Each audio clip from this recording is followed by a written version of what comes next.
Alrighty then, g'day guys, and welcome. My name's Michael, I'm the Dead Aussie Gamer, and welcome to Pathfinder 2nd Edition's The Extinction Curse. I'm joined today by my lovely cast of amazing Patreons who help me keep my lights on and continue to do these awesome shows. Welcome in, guys. How are you all doing? Yeah, doing good. Good. Yay! Yeah. That is Yay. wonderful, wonderful news. Now, guys, before we kick off, we have a few people to thank, and that is, of course, our lovely sponsors. Guys, we have a myriad of amazing companies who help us look good and continue to make amazing stuff, such as Hero Forge, which we use for our artworks, as you can see on screen there, as well as our virtual avatars for those of us without cameras.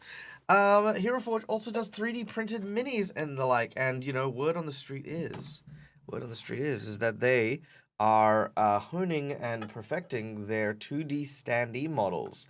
So those will be available once again very, very soon, which look like they're going to be so good, so cool, so amazing. I'm going to grab a couple for myself so you guys can see exactly how cool they are. But yeah, so go check out Hero Forge. Then, of course, we have Sirenscape for the wonderful sound sets that you will hear over the course of today's session, which I forgot to load up, I'm going to be honest, but I'm loading it up now. But yes, all of our sound sets that we use for the show is with with Sirenscape. So if you want your games to sound immaculate and awesome and fun, then yeah, consider getting Sirenscape. Then we have, of course, our last sponsor, which is I keep saying Hero Forge. Why am I keep going back to Hero Forge? Fantasy Grounds for our VTT of choice, which you can see in the background behind us. That allows me to do all my prep work and keep all my notes together. And yeah, keep doing great and amazing stuff. So yeah, that's it. Those are the things. Now, let's introduce the cast. Let's get to know these characters. And for today, I'm gonna let my cast do the talking. Introduce your characters, and let's find out. I guess, what is your impression of Mistress Darklight, the previous circus to which many of you, with the exception of Throvrek, the previous circus owner. What do we think of Mistress Darklight? So, let's start in reverse order this time, because I feel like that's going to be one of the easiest ones. All things fantasy, playing the role of Throvrek, the dragon. Tell us about your character and what you feel about Mistress Darklight.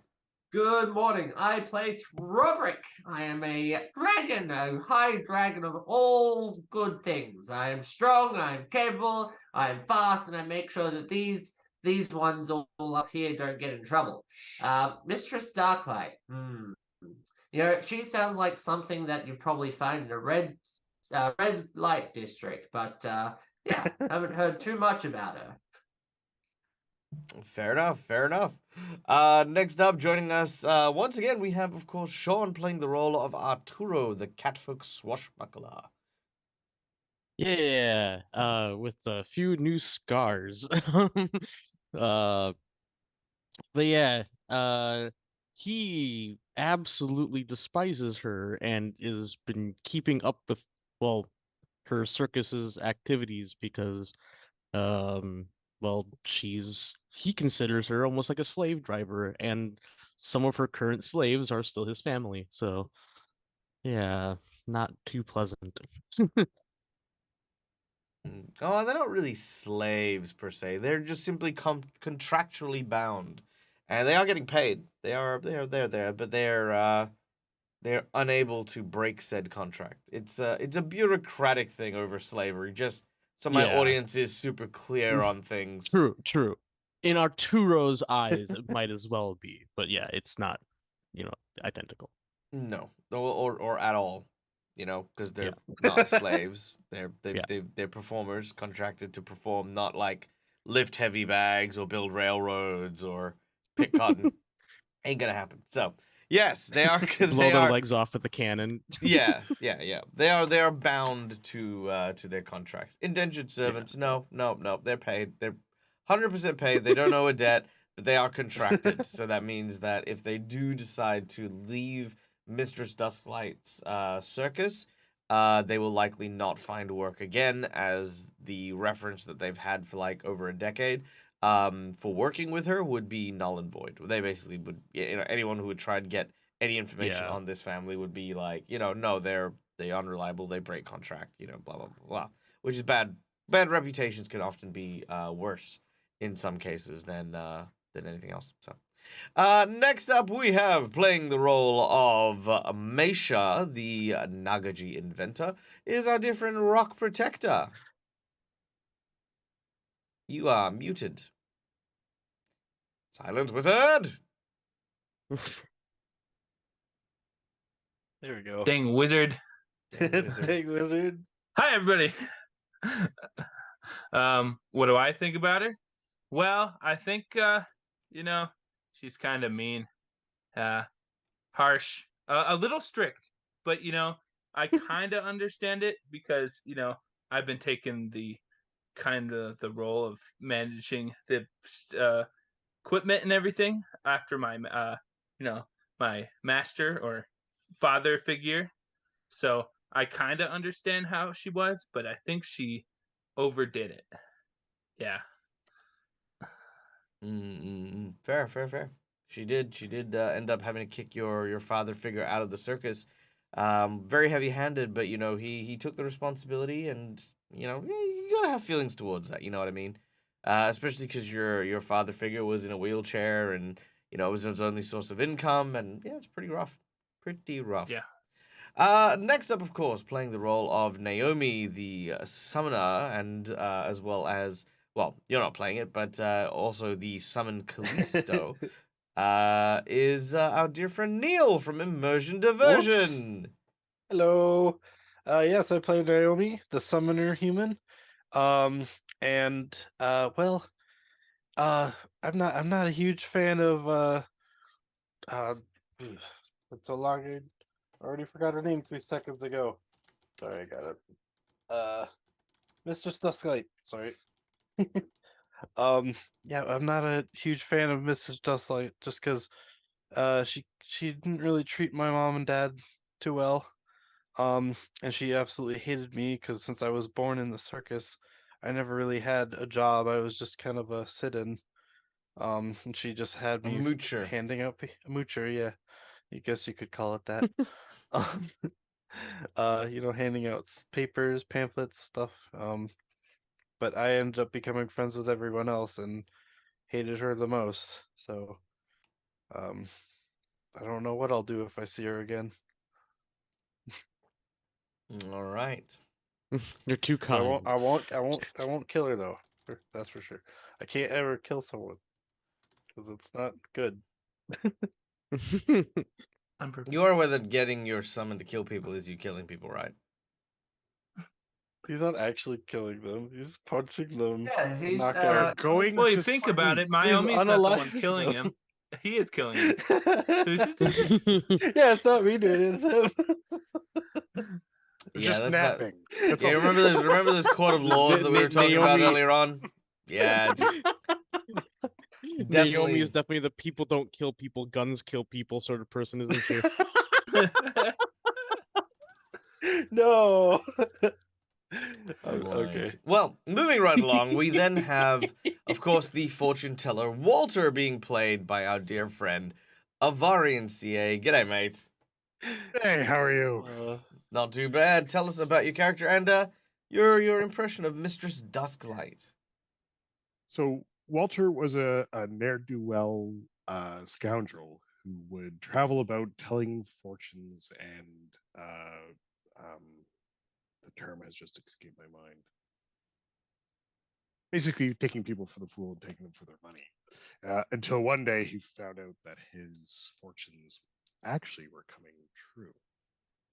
He mixed feelings about Mistress Dusklight. He understands the trials and tribulations of running a circus or even helping to run a circus. But he feels that her methods go too far.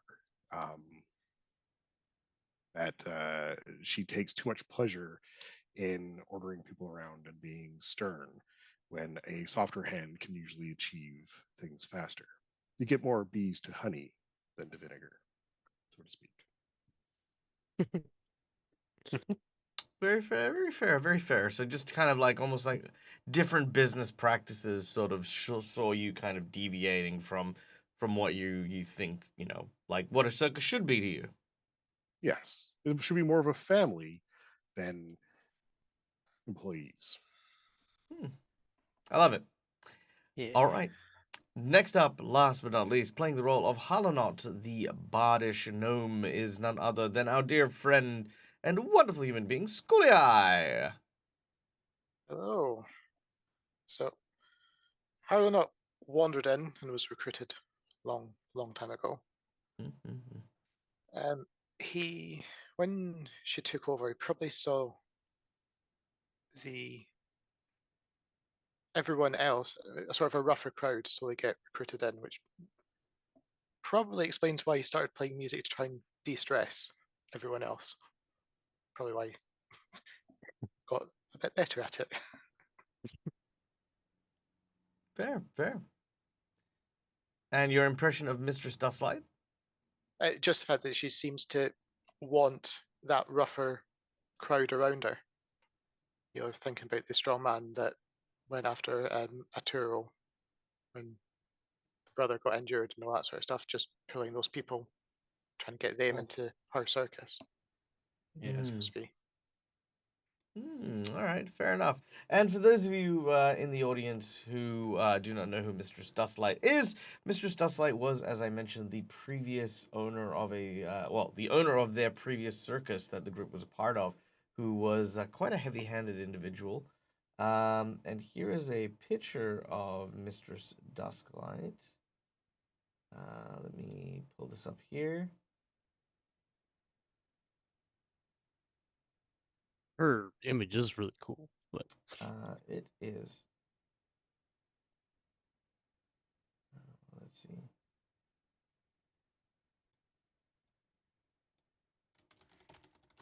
All right, there we go. This is Mistress Dustlight and the previous, the person that the group doesn't really like because they are very heavy-handed and quite mean, All right. Lastly, before we kick off, there's one last person we have to thank, and that is, of course, you guys in the audience. I can already see we have lots of thanks to be given, so let's do this super quickly. McClover, thank you so much for the resubscription. The Phoenix Path, wonderful to see you. Thank you for the resub. Seagard resubscribing as well, you bloody legend, you. Pac-Man Fever has just followed from 1970. Welcome in. Good year. Great year. Amazing year. And B-Town also resubscribing 9 months for our stream, baby. Thank you so much. Yeah. Yes. Do you have a name for the stream baby? What is the stream baby's name? I wish to know. And of course, guys, as always, the most important sponsor of my show, you guys in the audience. I cannot stress this enough. You guys are a big influence on what I do here behind the GM screen, which is why I invite you to come and join me and influence the game as we play. In addition to a number of points that you can use just from watching the stream, as part of our channel point system, we also have a bunch of monetary rewards that you can use to help our players or myself with the mayhem that is to follow. For $5, you can award a hero point to my lovely players, which are these little red markers here. They can be used to stave off death, petition the GM for shenanigans, or basically, that's it. Jinx points are pretty much the exact opposite, so they can be used to hinder or twist things around, force my players to reroll, or the like. For $10, I will draw from a deck of random plot twists. I will draw 3 cards. You will pick one of these cards, and that card will then come into fruition. For $20, I will grant a golden nat 20. These are automatic critical hits, an automatic natural 20 towards whatever task the group needs to do. For $50, we will increase the strength of an encounter, a massive boss buff, which will make the encounter not only more difficult and challenging, but also provide our heroes with some measure of boon should they succeed to overcome the encounter. And lastly, or potentially a magic item which you can provide to them.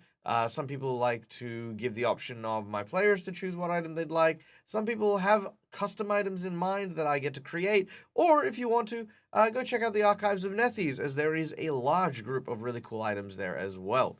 And lastly, but not least, we have the secret menu item. The secret menu item is a big $100 donation, and quite simply one of the toughest things to do because it is a huge shift in the story. So, the huge shift in the story for this is, quite frankly, one of my favorites. It is a rampaging golem. This is a very, I wouldn't say a modern town, but it is a very well-established town. And in this town, there is, of course, a tinkerer, someone who works with a lot of clockwork mechanisms, not too dissimilar to the way that Meisha and her father figure were working. One of these constructs is, of course, kind of precariously created and will lose its goddamn mind and disrupt the game whenever and however it will appear. So that is the big old $100 scene change thing. So there you go. Now, we do have some donations which came in. McClover with the whopping $50 donation. Thank you so much. A magic item for Naomi, which is Neil's choice. So, Neil, thank you. McClover. Thank you, McClover. Neil, you get to pick your magic item. Take your time with it, of course, as per usual. We do have some measure of restriction, which is that you can pick an item 2 levels higher than you. However, we are on the cusp of leveling up, so I will give you 3 levels higher for this magic item instead of 2. Nice. So yeah. Okay. We also have Seagard with the $40 donation, so thank you so much, which has provided a natural 20 for Naomi and for Arturo as well. Yay. Thank you. Awesome. Thank you, Seagard. Thank you, Everyone McClover. has natural 20s. Woo! And now everyone's loaded with natural 20s. All right. You guys are awesome. So I believe that is everything. Which then brings us back to our adventure. Now, when last we left our heroes, they were in a small and quaint little town. After having been attacked by a crazed druid, the group sought help from the nearby city. The city's name, which I know very well, because it's written right here in my notes, Abberton. In the town of Abberton, well, that's coming out of the wrong speakers, that's why. Hold on. There we go. Okay. Now, in the town of Abberton, our heroes sought to find some help as to who these individuals were and what they potentially wanted with our heroes. Learning about a sect, a hermitage of druids that came from the nearby surrounds. You were told that they were called the Hermitage of the Blessed Lightning, and that they had had some trouble in town regarding these druids for some time, and the mayor was very apologetic for you having been swept up in the conflict between the herd, the hermitage and yourselves. Now, after hearing this, the mayor has asked if you might take part for the cost of a small, well, humble reward to seeing about discouraging these druids from continuing their attacks on the town. Of course, you're not adventurers, you're performers, so this also comes with a license to perform and do your work here in town, though you have been warned of the presence of another group that has been asked to perform in town, which has taken us now to the streets, where while they were preparing to start a new performance here in the city's main center square, members of a very familiar carnival have arrived. We see a woman brandishing a lion, as I've said before.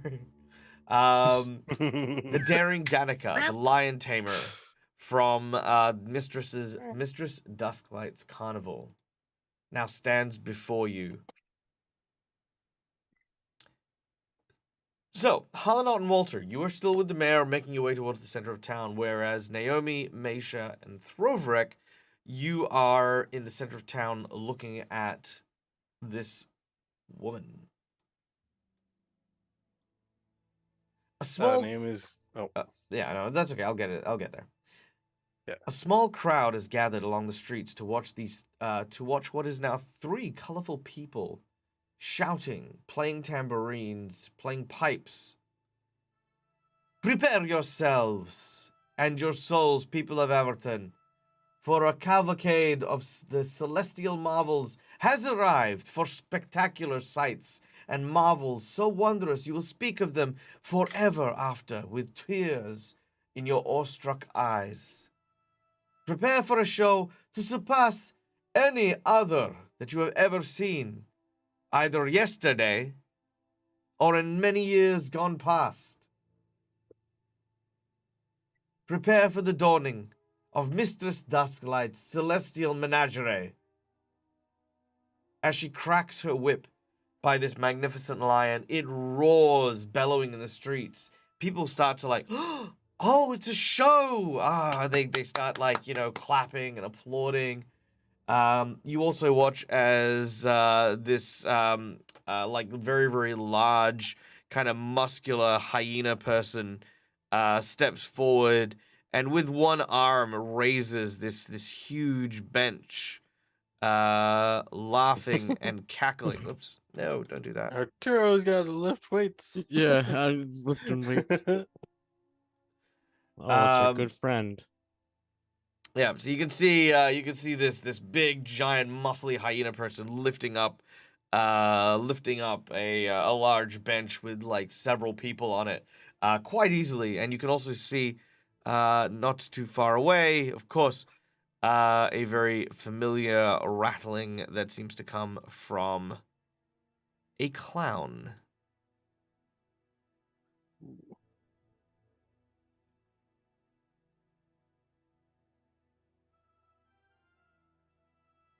Oh wow, they look pretty good. They look pretty good. Have you heard of these guys before? That's right. Right, Fortunately, yes. I really like the one with the lion. That is Danica. They Oh, call so her okay. they call her daring Danica. All right. Hi, I'm Robert. So you walk up to Danica. Yeah. Yeah. As I say, they call her daring Danica. As I kind of just look at her. She looks down at you, and as she does so, she kind of inspects your wings and stuff. She very rudely kind of grabs onto the sort of hinge and sort of shakes it a little bit. Oi! Don't touch my wings. As it does so, when you snap, I need you to make me a will save. Yeah, absolutely.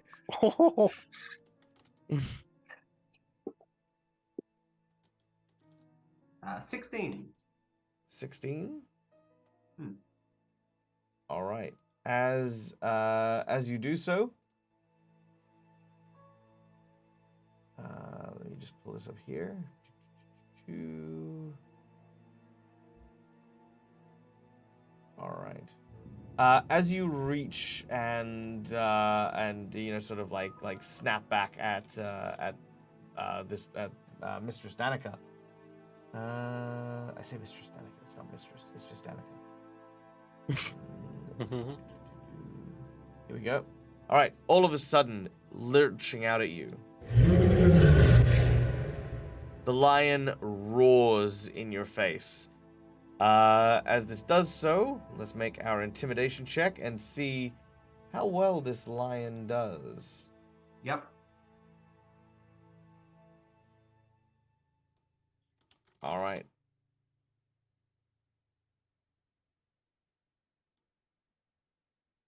Here we go. Intimidate.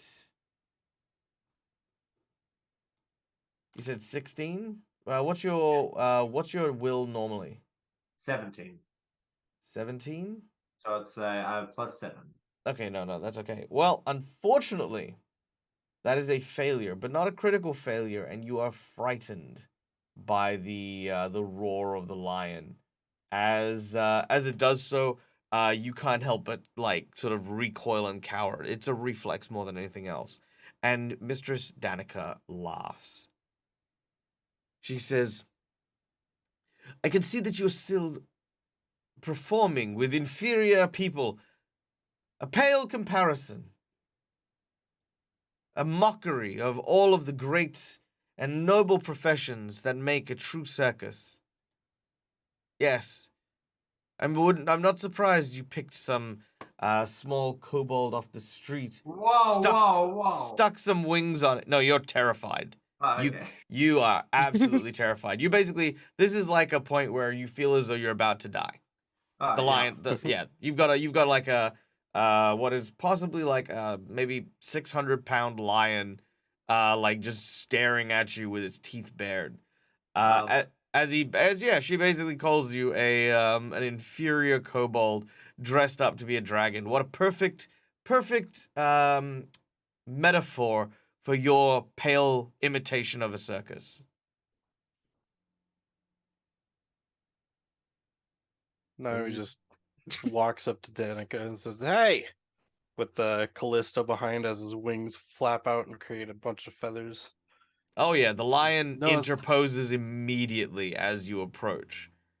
And you also watch as the strong man puts down his the bench, and you watch as the jester sort of surreptitiously slides over. This is kind of like the walk down, between the two factions. Throvrek, you're kind of there, and you kind of feel the presence of the others behind you, and you start to feel a bit more at ease. Knowing that they've got your back, you kind of shake off that fear very quickly. I just ignore the lion and I just look at Danica and I say, "Oh no, you "He's don't a make a will dragon." save. You make a will well. save. You don't ignore the dragon. You will ignore what I No, tell you to ignore. Lion Thank you makes a very will much. save against me. No, I'm gonna use my hero point. Yeah. Okay. Actually, you know what? Yeah. No, I'm gonna use a hero point. And if this fails, then yeah. All right, go for it. That didn't work last time. Yeah, I'm gonna use my crit. All right, You get that's a the nat crit for 20. that? Mm-hmm. All right. All I right. need to stand my ground.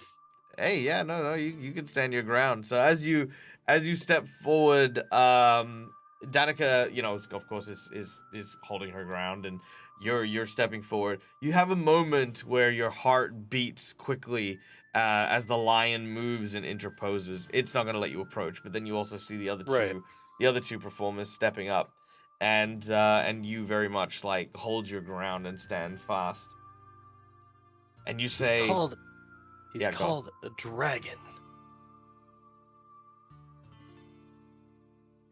Meisha, Just give her a dead eyes. Meisha, you hear footsteps coming from behind you as Arturo, still injured and missing a lot of fur from the blaze that you were a part of, you step out as well. And what are the two of you doing? Arturo, how you feeling? Better to see you, worse to see them.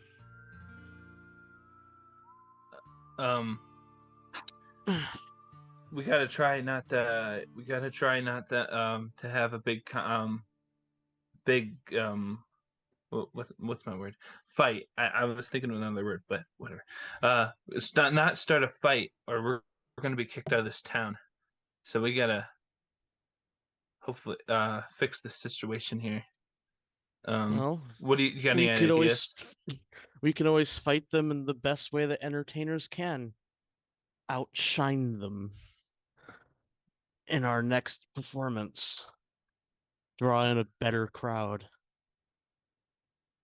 You think you're well enough to do that right now? I've got plenty of stage health. I'll be fine. Well, okay, I got let me make I got a plan. Okay. Where's the big ball? Is the big ball nearby? What big ball? Would be the oh, did it burn up? No, the ball that Arturo was supposed to stand on when he was set on fire. Oh yeah, when Yeah. I was performing.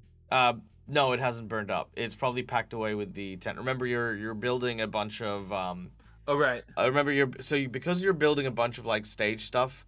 I don't imagine you would have brought the ball with you, as Arturo was out of commission at the time, and it's part of his performance. That's true. That makes sense. Yeah. Okay. Okay. However, Yeah, and that probably was going to be sitting out at the next performance, but after seeing this, yeah. I'm not However, going to. Arturo, you've been in the circus family since you were born, and you know that a time-honored tradition among traveling performers, and Naomi, you would know this as well, is a one-on-one performance duel in front of an audience. It is how travelers often fight over like performance squares and stuff like that. However, they have to honor it, and you have to provide it. You have to provide challenge. Arturo, you would ask Mesha for a firework, a single firework, which you would set off between yourself and them. They would then set off another firework if they accepted. Okay. Okay, Yeah. so I was thinking of kind of a plan like making a tiny explosion and then here it appears, but right in front of them. But yeah, we could do that too. Yeah. Kind of the same idea. All right, so Mesha, do you want to provide a firework? Yeah. Nice. Here Make a you go. craft check, and let's see if you can. Let's see what quality of firework you have. Because again, it's also another show here. Because if you've got a big firework, it's like it's also kind of like it's also taunting and like it's like Yeah. if they shoot out a firework Ah, and it's damn. oof. Usually not 20. Or your hero point. You don't have to. You're Yeah. not obliged to. Yeah, true. Yeah. I've got. Look. Here's the thing. The firework will still go off, and the challenge will still be there. Yeah, I don't like. I want to use a hero point. Okay, make the reroll. Yeah, Okay. like honestly, him saying that made it more sketchy. Yeah. I was like, The firework will go off. a little better. 19. All right, with a Yeah. 19. Okay, that's very good. Okay, so let's see how good their firework is. This is just in general. We'll do the scene. I just want to know how big the fireworks are in comparison to one another. All right, so your firework will be bigger. Your firework will be bigger. All right, so Nice. so Arturo, you walk forward, and again, Danica and the others kind of see you approach. The hyena strongman starts to laugh as he whispers something to Danica. Danica's eyes change. They don't seem to be kind of angry. Well, I mean, they are angry at Naomi, but when they look at Arturo, you can kind of see that there is some concern for you. Like, you notice that her, like, very stern demeanor and her kind of angry aggression kind of changes. Like, look, Mistress Dustlight, she was a particular type of person, but not everyone was a bad guy in that circus. Many people, Danica included, feel as though you were all traitors. you had left the circus, abandoned them, and started your own, and now you're competing with them directly. But that doesn't mean that they don't care about you. Well, I mean, the hyena person and Echo are very hard to pin down because the hyena Yeah. whose name, by the way, is Grishuk. He's a dick. He's just straight up a dick. Echo is just weird. But Danica, you're a family for Danica, and she does not want to see you, like, again, missing fur, injured, battered. And as you come up with the firework, you place it into the soil. Do you have any words before you light it? Yeah. I'm just like, I challenge you and subsequently your mistress to Hold on, just real quick. The challenge is usually listed to the performers that are there. If you challenge Mistress Dustlight, she will have to go get her, and she will go get her if you've issued a challenge. I meant like through you, your mistress, kind of a thing. Yeah, no. It's always a personal thing. This is settling personal debts. Sure. Yeah. You would Yeah, even do alright. this in a circus against fellow performers if you wanted to settle a score or something. Okay. Yeah. So I challenge you to Performance duel. see to a performance duel to test your skills, see if you can back them up. Test your might. All right. The firework goes off. A rainbow of color showers down. And as she looks at you, her look of concern immediately fades away. With the challenge, you watch as she pulls out her own firework and places it down, and once again also goes up. The firework is not as big and is mostly a bright blue color. So you definitely have the superior quality firework here. But the two fireworks have now drawn the attention of a crowd, which is, again, one of the reasons why they do this as a, in lieu of tilting up the glove and slapping you in the face. Yeah. Right? So, the crowd gathers around.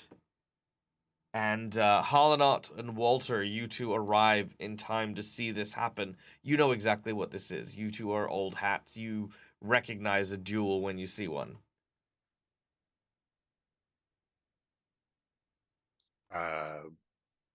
Assuming it was already issued before we arrived. You arrive as it's issued, yeah. Oh, would protocol require us to participate? If you want to, you are still part of the troop. You get to allocate how many performers participate. In which case, I nod to Harlanot. Are there any vendors nearby? Lots of vendors. I will go over and buy an apple. All right. Come back very to the well. group. As I'm biting into the apple, I'll go, "Hello, Danica. It's good to see you again." She looks to you and she scoffs. She says, "Walter."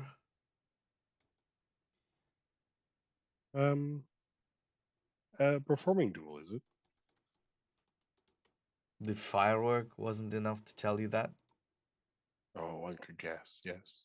No, I suppose that is what your craft is all about, just taking guesses. It's better than playing Boom! Straight in for the 3-pointer! Take that! Oh snap! I see how this is going to go. Very well. Enjoy the duel, Danica. I will. I'll wait for the outcome, which you don't have to be good at casting cards to predict. I eat the apple and walk off to the side. Very nice. Not gonna lie, I was a little bit proud of myself with that one. Okay, so who would like to perform first? And Harlanot, would you give me a mood that you'd like to set as the bard? Of course, I feel as though the musical accompaniment should be your purview.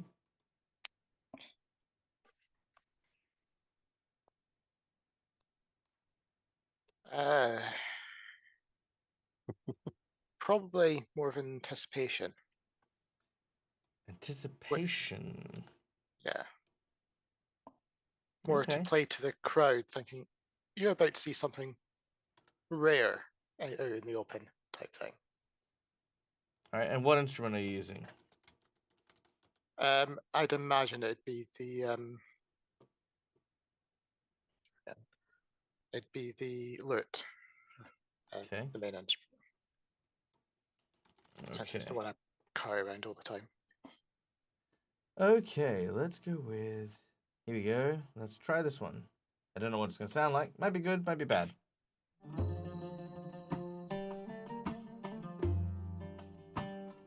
I dig it. Let me know if it is too loud. Might be a touch too loud on our end. Okay. How's that? Better?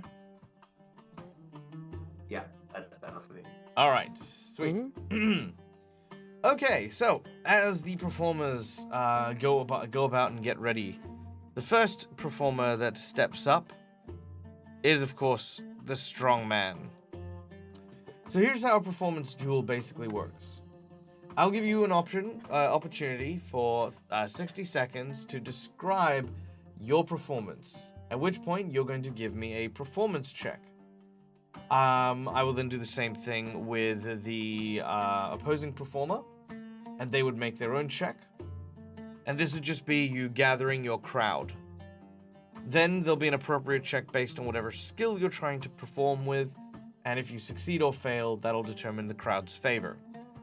The performer with the highest favor wins that bout. Then it goes back and forth between the other performers until, of course, we get to the end. In the event of a tie, the performer's audience favor is taken into consideration, but otherwise it's whoever wins the most amount of bouts. All right. Any questions? No. All right. Who among you are going to perform? Well, Imagine Strong how Man's they're going not first. is picking Well, up. it should be 3v3, so Throvik will do Yeah. it. Throvik will step forward. Remember, there are 3 echoes. Throvik will take all in one. True. Oh, there are 3 echoes. All right, so hold on. So let me just get this right. So Harlanot, you wish to perform? Yeah. Throverick wishes to perform. That's 2. Mm, I don't know what I would do if I performed. No, that's it. You know, you can definitely go with 2 people. That's perfectly fine. You know what? Callisto is going to play the role of strongman. So You Naomi's. don't have to match their skill. Yeah, no, you don't You have can to. do You your don't own- have to match their Yeah, you skill. can do your yet. own thing true. still. Yeah. So Okay, Naomi, true. are you participating? I did just kind of stand in front of her like that, and yeah, you know what? Sure. Yeah, sure. Or Yeah. I'm yeah, going okay, to. yeah. Okay, very well. So is that it? Now the others will have opportunities to do stuff to help or aid if you would like. That's not out of the question. Cool. The only thing that's illegal is obviously, disrupting the other performance. So, the strongman steps up as Grishak moves towards you. Who wants to go up against Grishak? Throvik will do it. Throvik will take them all on. Throvik the fire tamer. It's just Throwback versus all 3 of them. All right, Show him so- how much of a dragon he really is. All right, so Throverick, you're up first. Yeah. All right, Uh. so you watch as the strongman steps out. So both of you are going to make a performance check. This is just your initial kind of, kind of gathering people and postulating. So the strongman, as he steps out, what he does is he reaches for the dirt. He pulls up some dirt, rubs his hands with it, and you watch as he goes up to a rain barrel, and with one hand picks it up. You see his sort of clawed hands dig into the wood and splinter it as he lifts it up, and he begins to drink like the barrel of rainwater, and then put it down as he does so. And you're doing this with one hand. You see the bulginess of his muscles and the veins sort of like coming out of his neck as he then puts the barrel down, wipes his lips, and cackles.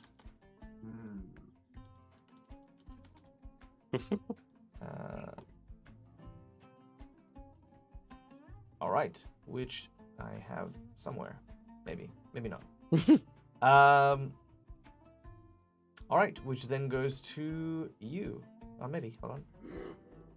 Nope, that's a grunt. Does Grisha get the... So what we do is we describe, then do the performance checks afterwards, right? Yes. Alright, wonderful. Whoa.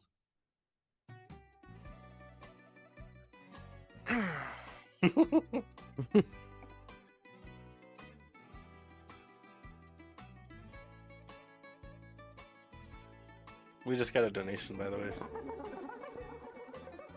Oh, nice. There it is. Nice. All right. Oh. Ooh, $20 from Brune for 4 Jinx points. Oh, Thank thanks, you. Brune. Thank you, Brune. Amazing. Awesome.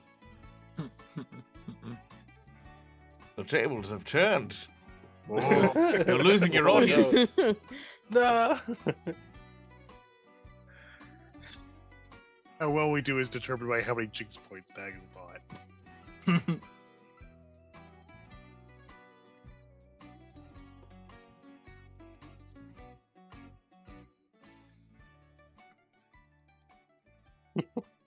Alright, ready to go? Yeah, All yeah. right. This is on you. You need to make Alright, you need to wonderful. describe I it. was Yeah. I was waiting for you to go, yep, you can go for it. Okay. Alright, so Torrek's gonna walk over to where his barrel, to a barrel that's been filled with alcohol. He's going to click his fingers, and a spark is going to ignite because he has like a flint and steel. He's going to spark up the alcohol. The barrel bursts up in flames. Throverick dips both hands into the barrel of flames and lifts it up to the sky and blows this glorious bout of flame into the air. I love it. All right, make a performance check. All right, wonderful. Oh, before he rolls, how does guidance work? Is there a way you can do that kind of? Yeah, no, absolutely. No, I think guidance will I work think fine. I think in Oh, this, it's I think just a verbal, test. but hey, Yeah. no, it's 30 feet. 30 Oh, it feet. is. Oh, yeah. Okay. All right, so let's find out what guidance actually provides our I think it's dear. a plus let's one see. status. Yeah, plus one one status bonus to one attack roll, perception, saving throw, or skill check target may attempt during the duration. So, yeah, not a problem. So you get a +1 on your performance check here. Yeah. Nice Wonderful. level of And guidance. I also able to use a hero point to add +8 to my roll beforehand. Yes. Oh, no, because we're using 2nd edition, and 2nd edition doesn't have the static bonuses. Ah, of course. Wonderful. All right. So he bursts a ball of flame into the air with his bare hand. All right, that didn't go through. Let's try that again, shall we? Performance. He's going to use a hero point to re-roll that, please. All right, not a problem.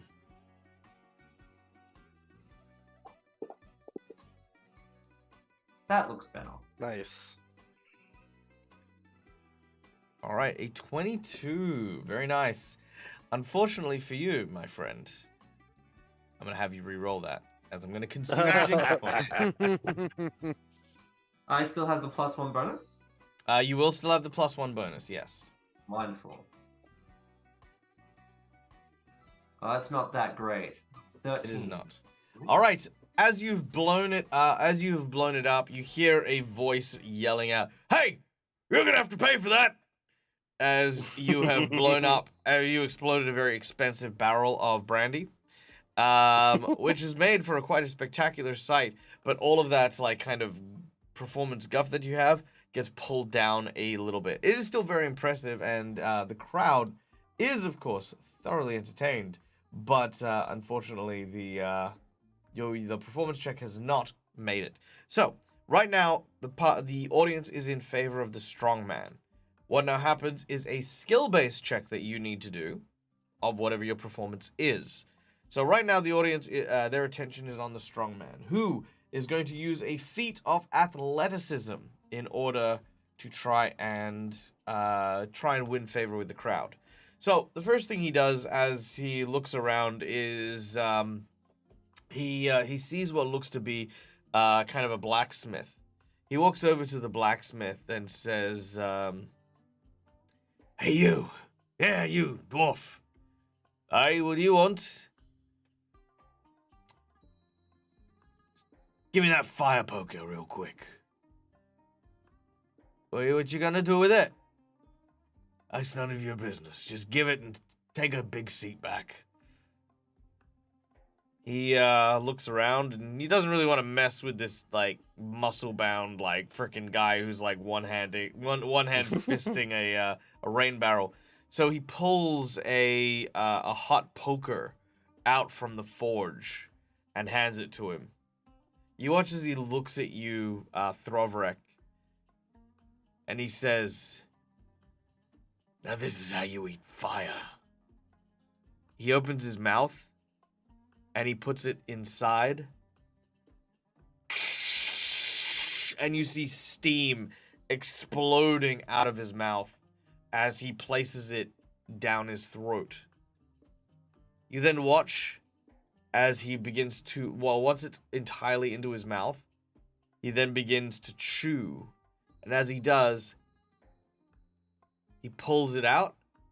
But as he pulls it out, you actually notice it's like twisted. Like almost like a spiral. Not completely, you know, it's not like tightly wound. You just see a couple of like twists in it. And the audience is... Oh, yeah, the audience is... Frickin' holy hell, did you see that? What the heck? That dude freaking ate metal! He's making my tools again. By the way, extra points if anyone can tell me why he wasn't injured by this. I didn't know that gnolls were heat resistant. They're not. Okay. They got an iron gut Not quite. or something. What did he do before he put the hot metal poker in his mouth? drink the Oh, he water. drank the water. That's the lead-in frost effect. Yeah, when you have a smart GM. Pro. Ha, ha. Yes, correct. He downed the barrel of rainwater, and that's why he downed so much of it, because he cooled it as he placed it. And because his throat was nice and cool, and he moved it in without hesitation, the hot part of the poker was extinguished before it caused any damage. While it was still malleable, however, he was able to use his very powerful gnoll jaws to add the twists and kinks into it. So not magic, not anything special, just just again as McClover's saying, the technique. So, Throvrek, hard challenge up ahead. Thorvek's just going up against the wall. Didn't think that he was smart enough to use that kind of an idea.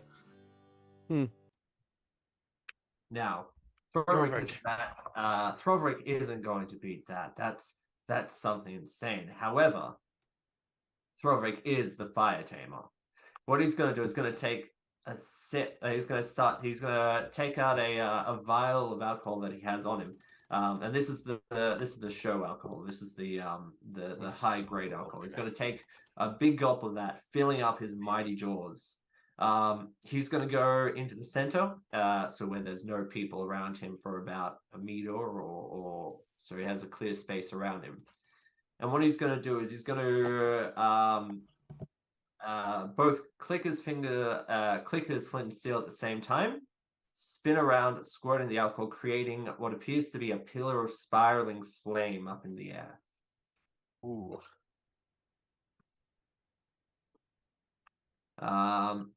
All right. I love it. Okay, so here's what we're gonna do. Let's start with some music first and foremost. Yeah.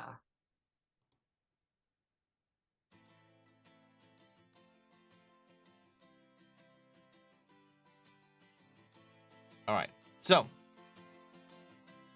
as you take the high-grade alcohol and place it into your lips, I'm going to get you to make me a fortitude save.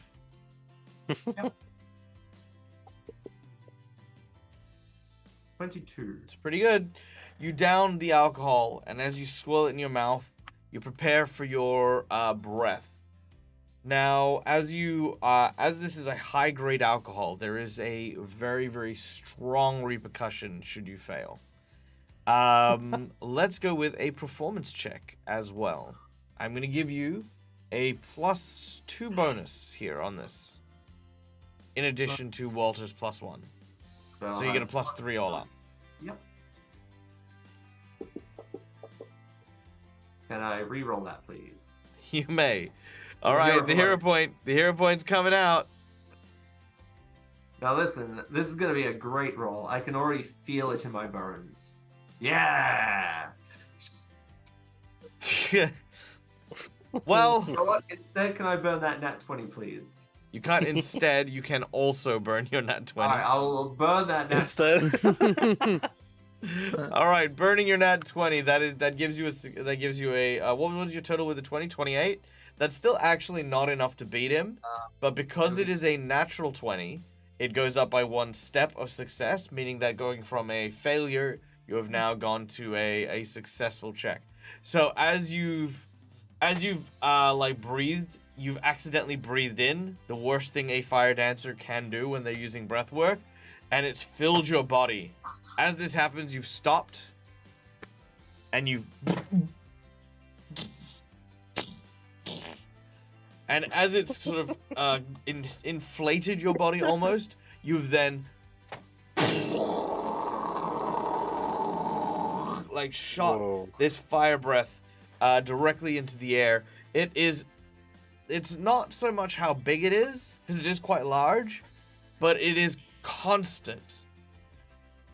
Yeah. So I'm gonna say this: with your natural 20, you have taken no damage from the inferno that now rages from you. As it sort of spins around into the air and eventually cools down, people aren't clapping; they are in awe of your fire performance. Until a little kid goes, "Yeah!" And all of a sudden, then the whole crowd just starts getting behind you and clapping and applauding. This is, of course, a success for Throvrek. Now, the both of you have succeeded. Neither of you have pitched yourself as being more or less superior than the other.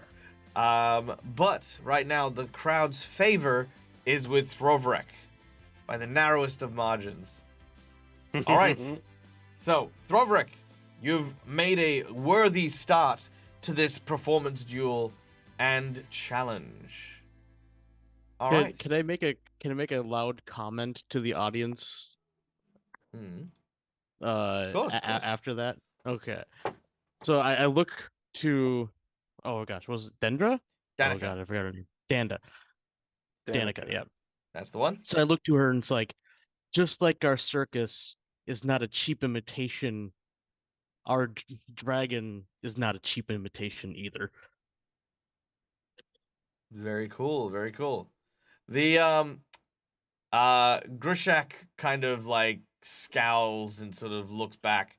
And yeah, Danica kind of responds very much just by kind of looking, sort of glaring over at Arturo.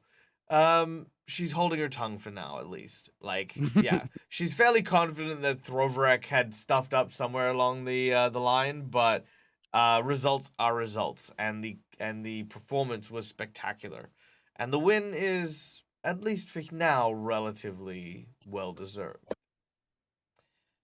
All right. Well, they got to pick their first competitor. It is now your turn to pick the person who is going to be stepping up.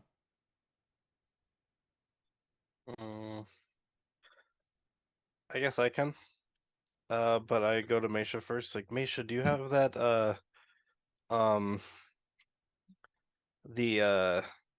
I haven't really done this in a while, but you know the juggling Well, set? well, you sure you don't want to go with Harlanot first before you? Oh, sure. Yeah. Yeah. You Yeah, could yeah. have me while you go and prep all that. Yeah, sure. Mm-hmm. Okay. All right, Oh, so please tell me Harlanot. it's Harlanot versus Echo. Oh yeah, absolutely. As soon as Harlanot steps out, the first person to walk out is, of course, Echo. And as Echo walks out, you watch as Echo begins to split, and you end up seeing more than just one. There are now 5 Echoes here. Now, before this is preamble, so before that, they've just started to like sort of applause, like, "Wow, that's amazing! How did he hide all the other guys like that?" And the Echoes kind of look at you. There are 5 different types of Echoes. Each of them have a different like sort of face mask. One happy, one sad, one angry, one frightened, and one who's trying to make you laugh. So you watch it. So the face has got like, you know, like when you inflate your cheeks and you scrunched up your nose, like you're farting, like you're about to like, you know, just yeah. Basically, it's just one of those like face masks. So you got all 5 of these guys, looking at you, Harlanot, as you approach. So it's a 1v5 almost. You got this. Okay. Let's see if this works. So Harlanot's main skill is obviously with the music playing, Sure, sure. but I was going to couple it with the dancing lights and a bit of acrobatics while trying to play. Very cool. Okay, I love it. I love it. The extra, if possible, Mm-mm. is I was going to try to use my fascinating performance against Echo to try and see if it puts them off. Ooh, I like that. Well, that'll come down to sabotage on his turn. For your turn, so well, here's the question: do you want to sabotage his main performance, or are you sabotaging the initial check? Well, that's an interesting question because sorry, just let me. It wasn't a saving throw. I think I'll do it against the main performance. So if I'm going first to fascinate him before he actually does his performance, because it's my performances focuses his attention on me. All right. And what mood do you want to set for your performance? I think after Roderick, probably a bit more upbeat and you know, quite a bit of a tempo to it. Okay. Let's see. Trying to build on what just happened. I'm not sure what this is going to be. It's literally just called disco, so I'm going to go with that.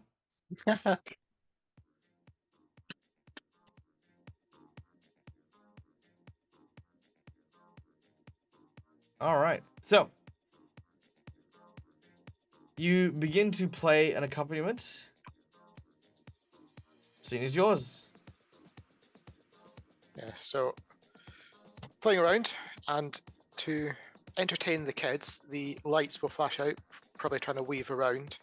And considering it's the loot I've got out, trying to do probably no-handed backflips or and all that sort of stuff while trying to keep playing to try and impress them is where I'm going without trying to drop a beat. Nice. All right, make a performance check.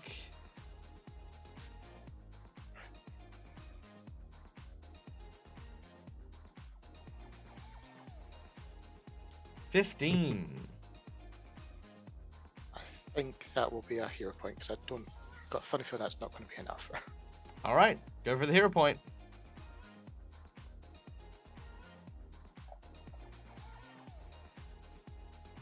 $16. All right, all right, all right. This might be enough. Let's see how he does. All right. So Echo. Echo. Each of the different Echoes begin to do what looks to be like kind of like almost like a cheerleader routine, as they prepare to do a triangle. So 3 of them stand on the bottom.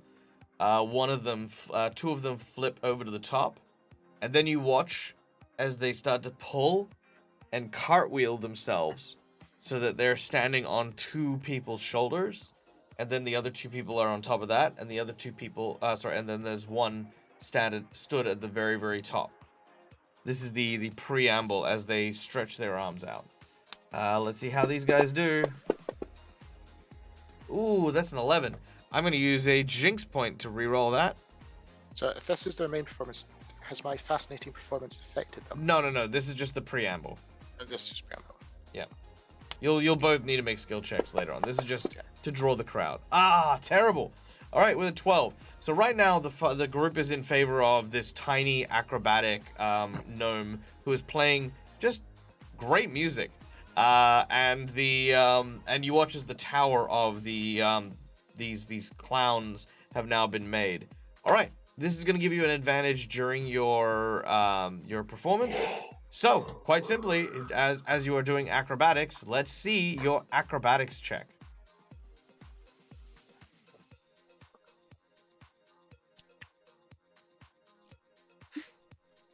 All right, so that is an 18 all up, which is good. 18 is pretty good.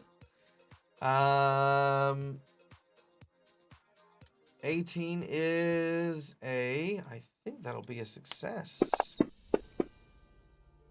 Absolutely, it will be a success. Yeah. So, nice. So basically, at this point, during your fascination, while you are performing and stuff like that, as you cast, Echo moves to the final stages of his performance. You watch as he lifts, and now he is just one standing like 5 people high, as he is standing on each other's shoulder.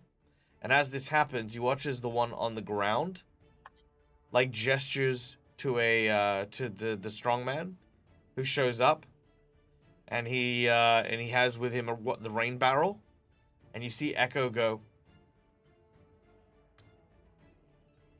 The strong man pulls the rain barrel away, comes back with what looks to be like a bucket, and you watch as Echo. And as he pushes away, he comes back out, and he now has a pitcher of ale. And you watch as Echo sort of looks, and he just does this very slow.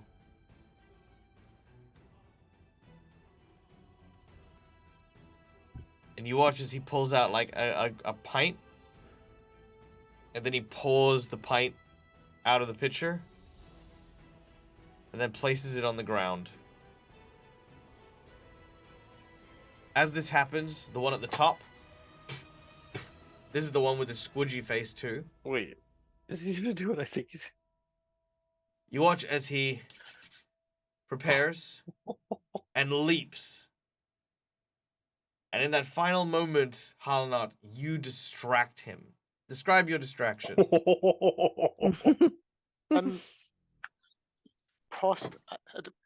the dancing lights are going out,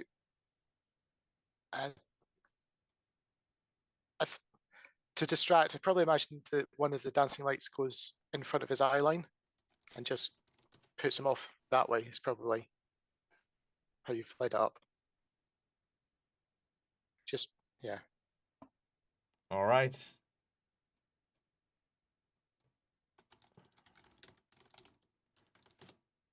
He leaps into the air. As he does, the light from your dancing light shines into his eye. And as that happens, let's see, where is it?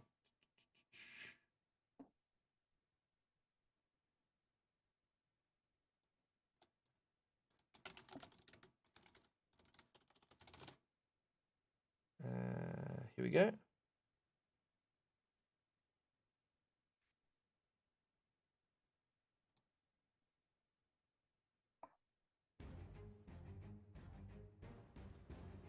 He leaps into the air. The light shines into his eyes. He tries to block it, and you see that his body begins to tumble. As it does, he continues to fall. He falls and falls, and everyone gasps because they can't believe that it looks as though he's stuffed up. The pyramid, or the large tower of the clowns, begin to fall backwards. And as they do, it looks like they're about to collapse down onto the crowd itself. As it goes down, many people turn away for that fleeting moment. But in that fleeting moment, where people's eyes are averted, there is an explosion of confetti, strings, streamers, and balloons. Each of the balloons appearing to be like kind of those masks that were described before. As I'm going to burn my nat 20. I knew it. I knew it.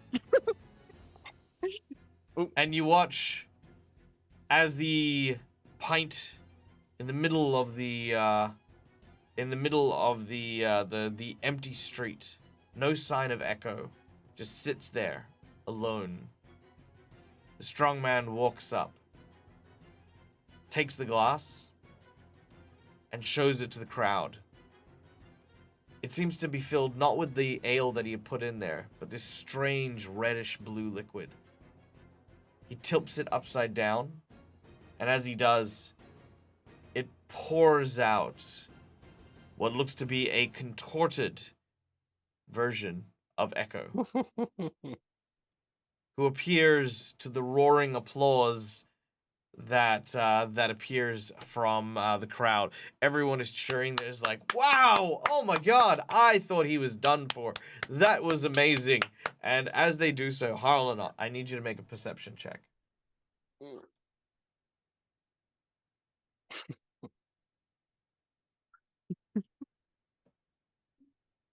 don't feel so good after that.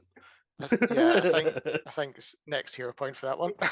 You can, yeah. Awesome. Well, I'll say this: you won't need to use a hero point for it. It's nothing Okay. too dramatic. Okay. You just simply do not notice as Echo appears behind you, and as he does, it's the angry faced Echo, and he just looks at you, and just stares at you for that obnoxiously long time, as he always does.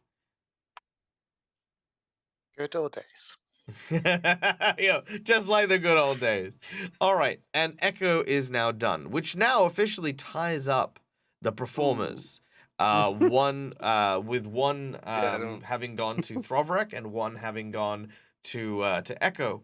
By the way, Halanot, you did not fail by any means of the understanding. What this means is that right now, Throvrek, because he beat out Grishak, you guys have 1 point, and because Echo beat out you, they have 1 point. But because you beat up in the preamble, you've also earned an extra point, which keeps you guys tied up. Because had you lost the preamble, and Throvrek lost the preamble, in the event of a tie in this third round, it would have gone to them. So by succeeding on like one of these, you have actually tied up properly between you guys, meaning that this is now an even fight between Danica the Lion Tamer and Naomi.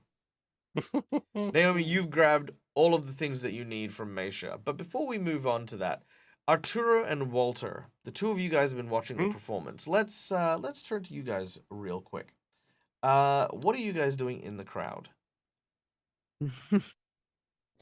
I'm proud. Oh. Okay. I'm very proud of, Harlan and especially Throverick. And also a little envious that like I'm not feeling up to scratch to actually be able to join in because it actually looks kind of fun. But in the condition that I'm in, probably not the best to be able to perform. So, but he's cheering on, his allies. All right. Arturo, you are handed a jug of ale. As you see what looks to be a this very, very large half orcish man. He was the one that yelled at Throvrek earlier on. he looks to you and to Walter and to Meisha. He's like, your friend's putting up a pretty damn good performance. Thank you. He is very skilled. Yes, I appreciate that. Yeah. I've got to say, my sales are going through the roof. If ever you guys need a place to perform, even after this duel, then there's a stage in my pub that'll always be welcome for you. Well, gladly. We do need to pay off that jug of ale after all. You Brandy.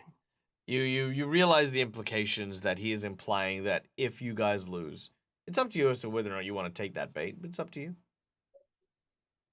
Oh no, well, actually, I'll respond like, um, yeah, no matter what the outcome, we'd be happy to perform. All right, very nice. Walter, what are you doing in the crowd? So when I hear this conversation between Arturo and the barkeep, I lean over at the barkeep and go, slide 2 silvers onto the table. Friendly wager. Mm-hmm. Oh no. In lieu of an actual table, as you are outside, Right. he nods and he won't pull out the silver, but he'll nod like, yeah, okay, friendly wager. He'll take you up on that. Meisha. Oh, sorry, was there more? I was gonna say then after that I'm gonna do like the genie and Aladdin. I'm gonna move about the crowd, hyping our side to try Very to get nice. people to. Yeah, very nice. So you go up. He's like, This is oh making yes, me no, more I nervous. Yeah. Oh, I heard Naomi summons the very angels from the heavens. Oh, yes, no, I heard that she performed absolutely fantastically yesterday. And you just keep going back and forth. Yeah, beautiful. Yeah, absolutely. I love it.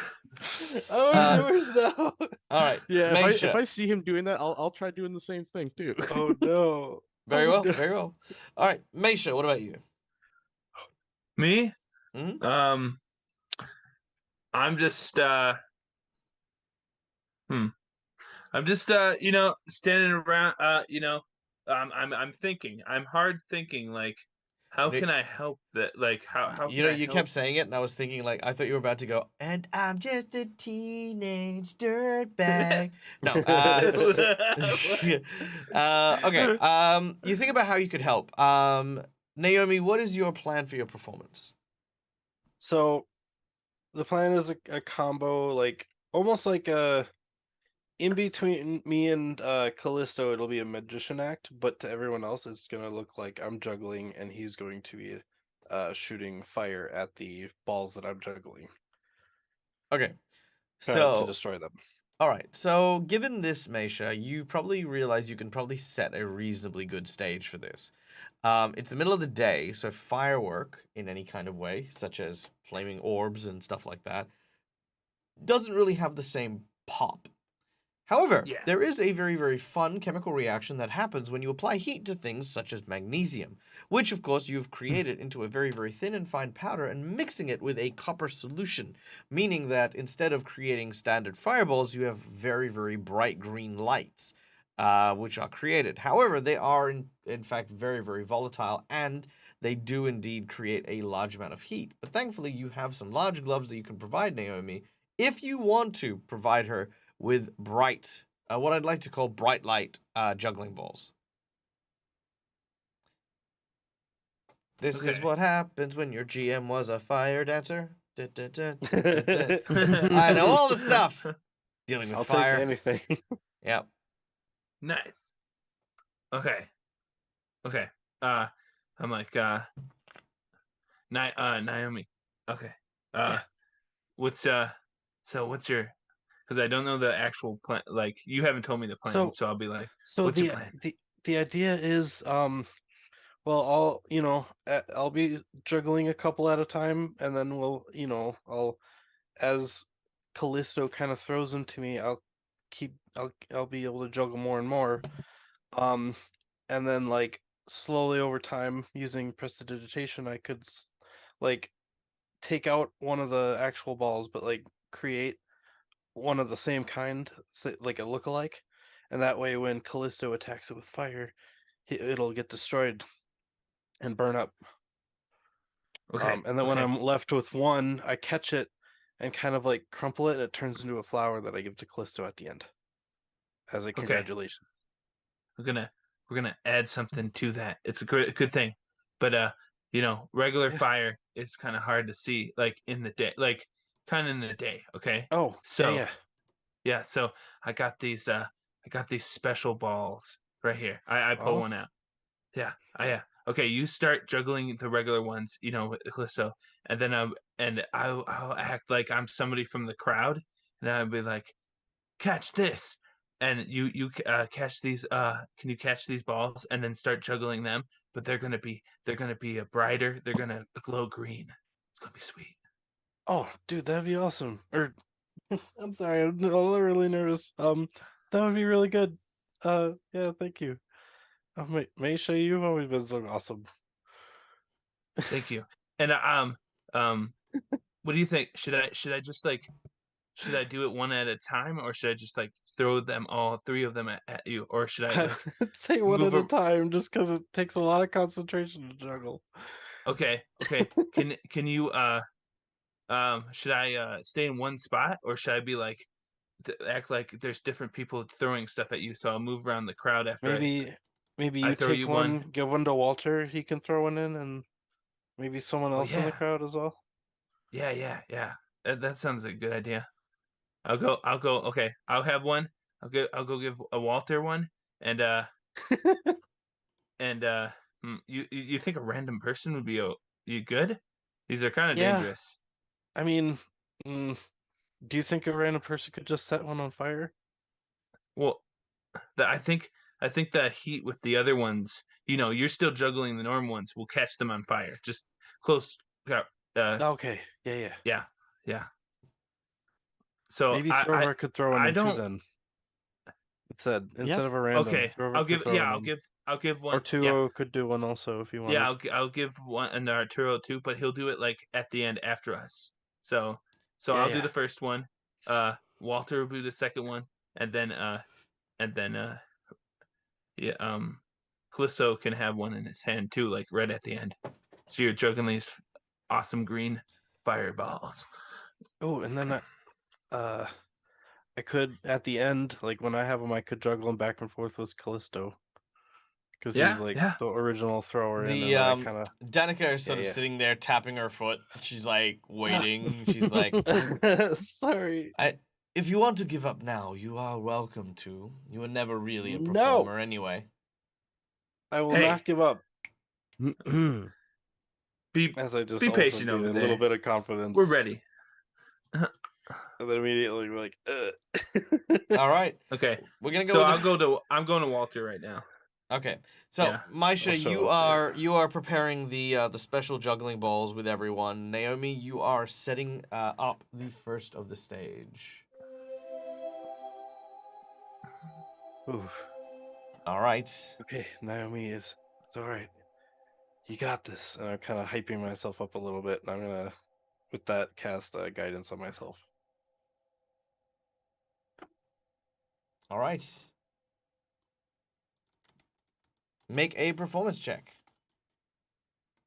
Oof. 1 second.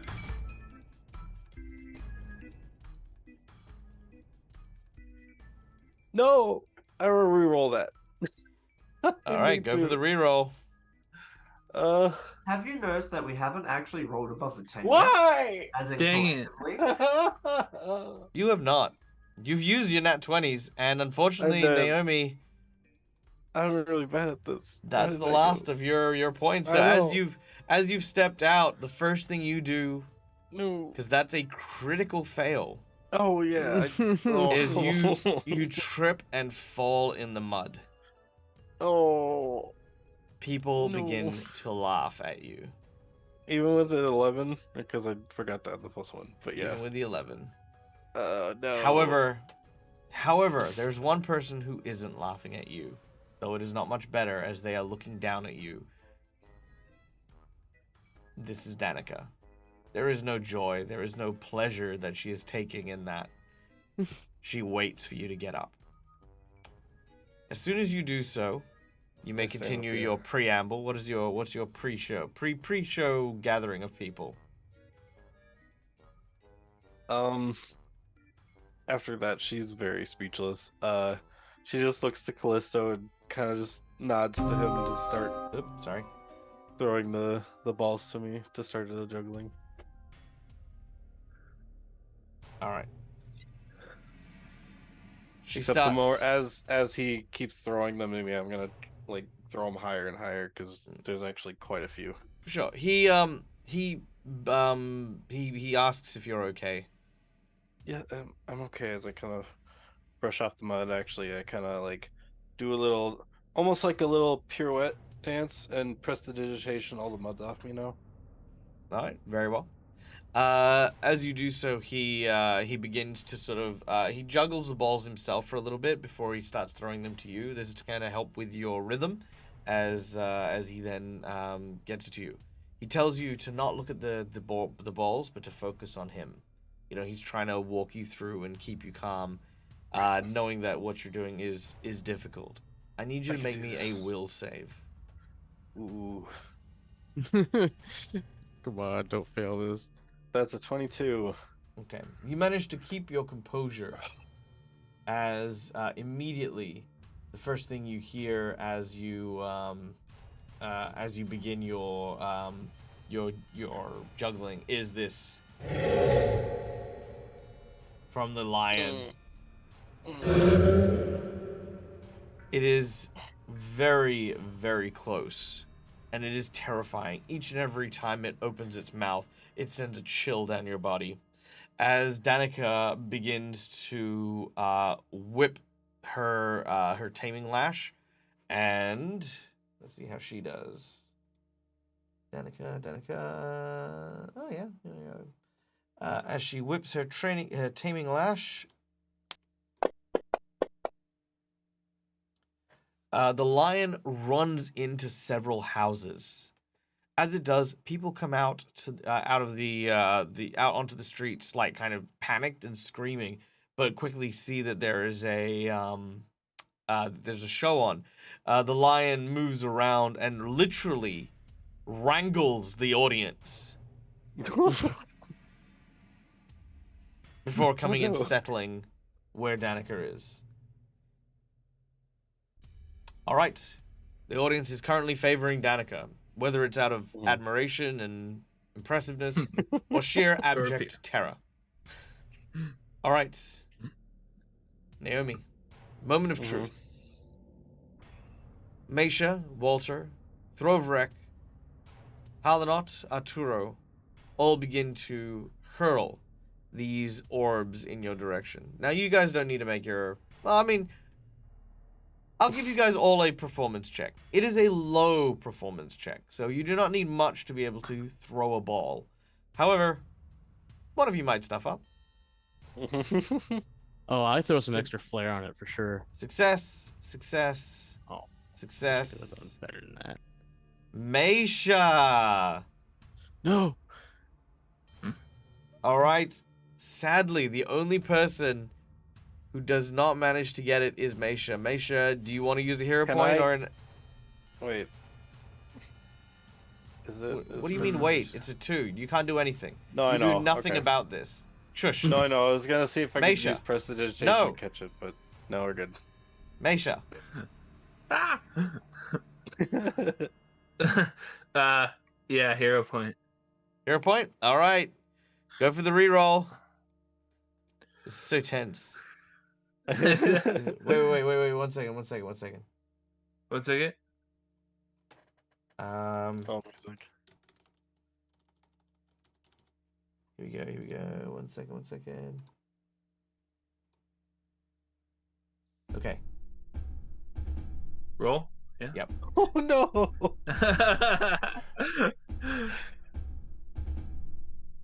That is still a failure. All right. Everyone's Sounds come like in. someone's going to the gallows now. Walter, your ball comes in. And it goes up brilliantly. Bright green, vibrant, huge flame. As this thing is almost too bright to see, The second one. Third one. Fourth one. You are now juggling 7 balls into the air, quite high and quite wide as you do so. Meisha's ball, however, flies in your direction. Does anyone wish to do anything about this? What are they? Except made out Naomi. Naomi can't do anything about this. Yeah. Ah. of? What are these balls like made out of? Like material? It's rubber with a sort of powdery substance on it that is igniting. I catch it on the.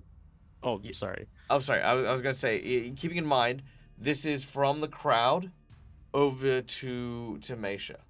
So it's not I've- coming in such a convenient way that you'd be able to simply reach out and catch it. I've got one thing I can do. All right, I saw Which Throverick is- with his hand up real quick, so Oh, sorry. Throverick will... No, you didn't? Okay, cool. Yep, Halanot. So from the crowd, seeing it going astray, I would try to use telegnetic projectile to put it back on path. Nice. Oh, that's cool. Nice. All right, beautiful. So I need you to make me a go with a performance check. I like this. I'm just gonna go with that as your version because you're not trying to injure Naomi, obviously. Ooh. Ah. That is still just enough for what you need. Well, not just Okay. enough. It is straight up enough what you need. So as it looks like it's gonna hit, like you've added a little bit too much torque onto it, Meisha, and you look like you're about to baseball swing it directly to his head. But Halanot, you managed to slow it down enough that Naomi, you do end up catching it. So Naomi, you Mhm. need your good hand-eye coordination. Let's go with an acrobatics check as you are juggling these orbs. Uh-oh.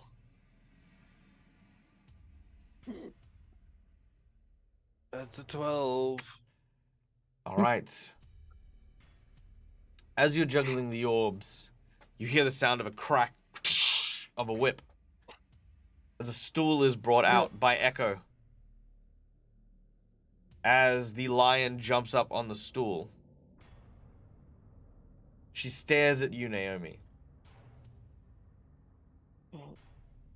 She cracks a whip again. I'm just trying to keep focus on Callisto still. The lion opens its mouth. You watch as she places her arm inside the mouth of the lion without breaking eye contact with Naomi. People are like wincing and gasping, like, you know, this is a terrifying beast. But then she slowly pulls her hand out as well. She pats the muzzle of the lion who closes the mouth. And she prepares for her trick.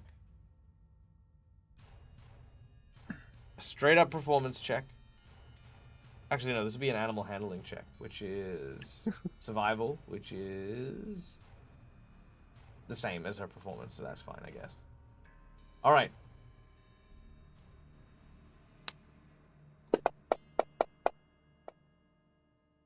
Oh. With a dirty 20, she cracks her whip, and you watch as the lion rushes towards Meisha.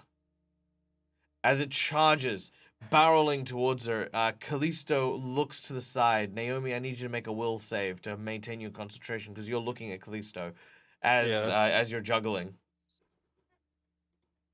Oh, that's a dirty 20.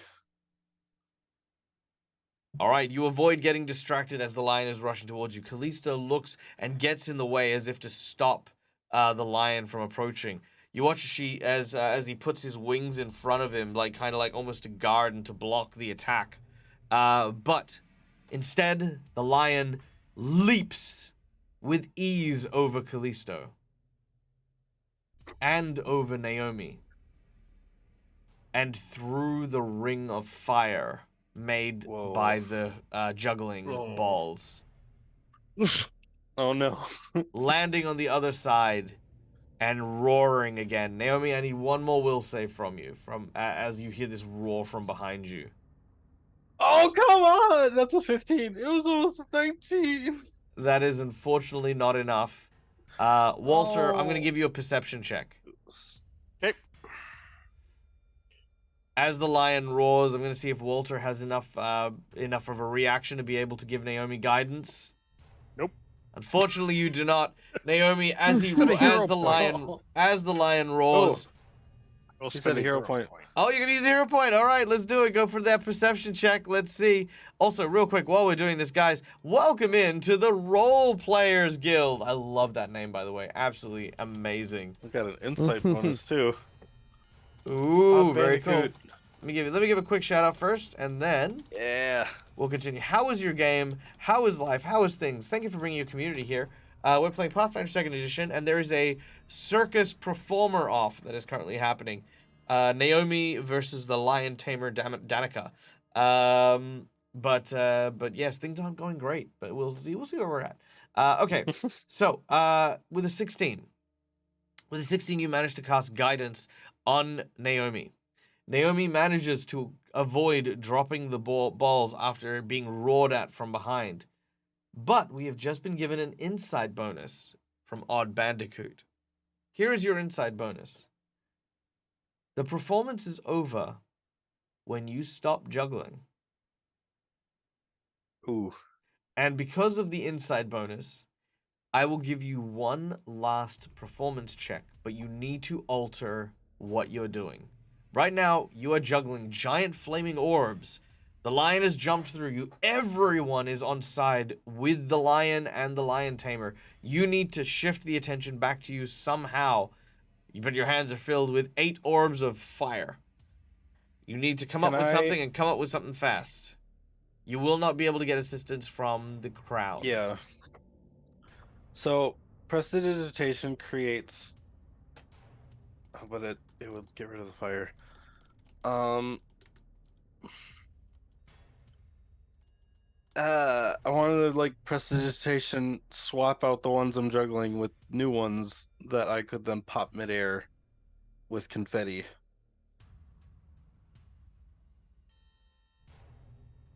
And then maybe catch the last one and, like I said, turn it into a. So hold on, let me rephrase. That's ending. I don't. No, that is no. It is in. Oh yeah, look, yeah. Let me ask you this, Neil. Neil, are you a circus performer? No. Okay, so I'm not gonna hold you to the same standards a circus performer is. Much like I'm not gonna ask for someone to do push-ups when I need a strength check. Okay, so yeah. So here's elements of the circus for you. What you are in is now what we call the actual show run, right? So you're currently doing the juggling. Hang on. As soon as you stop juggling, such as exploding the confetti, that is you declaring the end. Right? So the problem is when you end, you will fail. What you need is more show to improve your standing before you hit that end point. Okay. That's what you're looking for. And you've gotten this because of Odd Bandicoot, so that's why the opportunity is being afforded to you. And your DC to beat is 20, by the way, depending on what skill you're using. So right now, juggling's an acrobatics skill, but depending on what you want to do, that's gonna be it. You can have Callisto help you. I guess I can or can't. Can.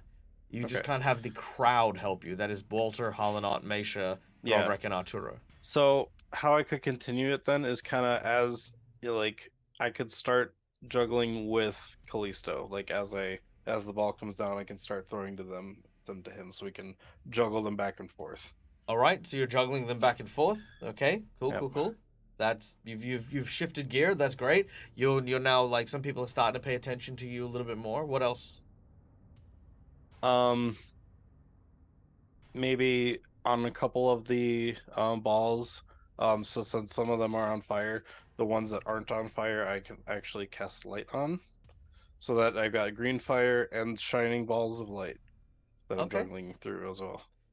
All right. No, that's fine. So they're some. How are you casting light with your hands being full? In between throws. Let's make an acrobatics check for that one. If you're gonna try and cast while juggling. Well, okay. Here's another question for you. Yeah. Would you like a suggestion? That won't likely result in you failing by having to roll some garbage. Sure. You're clearly not good at acrobatics. Yeah. Yet you chose an acrobatics skill. What you need to now do is rely on what you are good at, which is, of course, the use of your deception and yeah, stuff. no, use of your guide. Oh wait. The fact that you're a Yeah. summoner, Neil. Yeah. So, what can your summon do that most other creatures can't? Don't say fire. Wings. Correct. So, while you're juggling, where are the orbs flying? They're flying into his wings, and he's juggling them with his wings. No. Oh. No. Have him orient himself upside down, Neil. So you fly to the top of the arc where the balls are going in your juggle. Oh, and then okay. And have him appear as though he is juggling in reverse. So no matter if you tilt your head upside down or tilt it forward, you can see that the juggling kind of almost looks like a perfect circle. Yeah. Okay. Yeah, that's cool. Cool. I will do that. So as he does this, now keeping in mind, did we say that other people can't see Callisto's wings, or are they visible? No, I think they are actually visible. Okay, cool. So yeah, so yes, everyone watches these wings sort of like stretching out from the back of Callisto as he takes up to the air and hovers like kind of in place. Now, flying upside down is difficult, but Callisto's wings allow a kind of like a bend, like mid-wing, so that he can actually keep himself aloft and temporarily upside down. What I need from you is I need Callisto to make me a bluff check. Deception? Okay. Deception, yes, so that he can make it look as though he is, spinning the actual orbs around.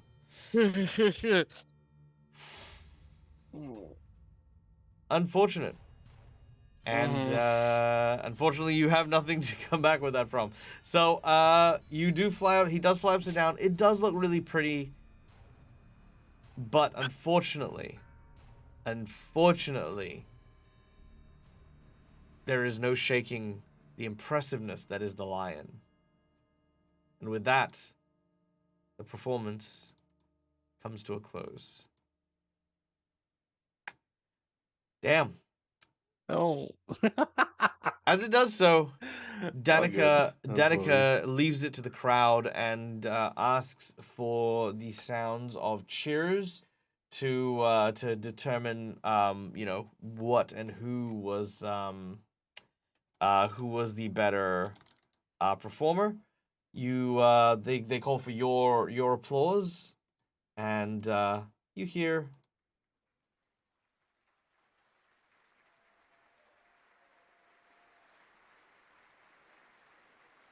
There's some measure of applause.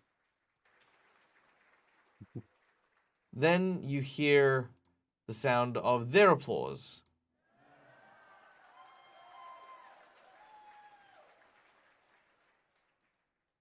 And the winner is clear as the crowd continues to cheer,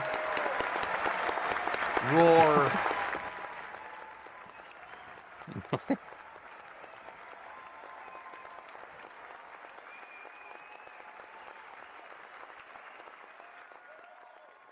This proves it, and Danica knows it. She says, well, you have heard what people want. And it is, of course, a real circus. And not this back alley sideshow that you seem to be trying to pull off. You can now leave, as we prepare to entertain the people of this good city.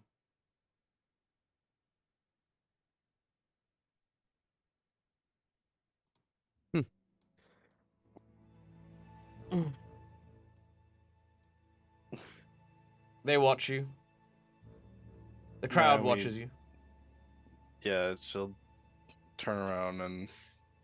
Well, first, she'll slowly walk up to Danica and stick her hand out for a handshake. She... If Naomi is anything, she's a good sport. Oh, she scoffs at you. She says, "Oh man, it's really hard. I feel bad." She looks you dead in the eye and says, "I don't shake hands with the punters." She does not acknowledge you as a performer. And she turns and tells the others to start setting up. Naomi walks back to her tent. Without a word. That's back out of town, by the way, if you want to... Oh, well, Yeah, Okay. yeah.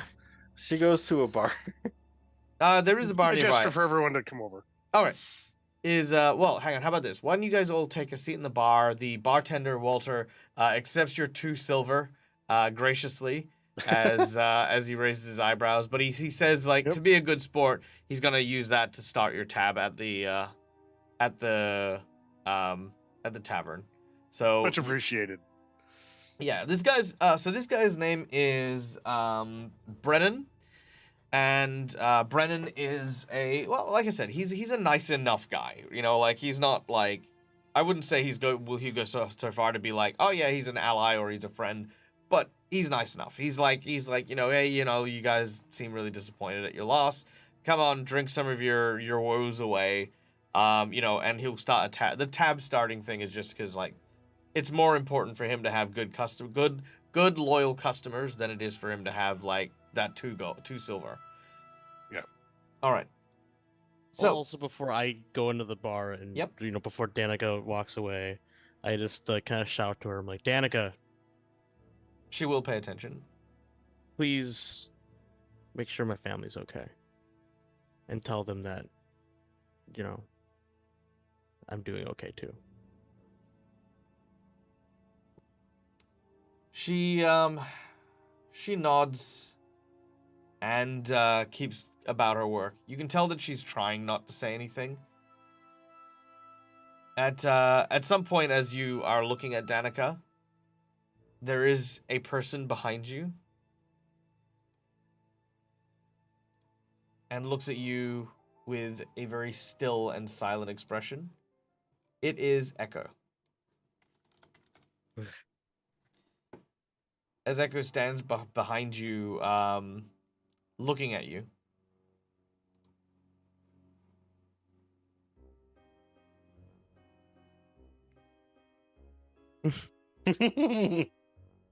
He reaches into his pocket and pulls out a balloon.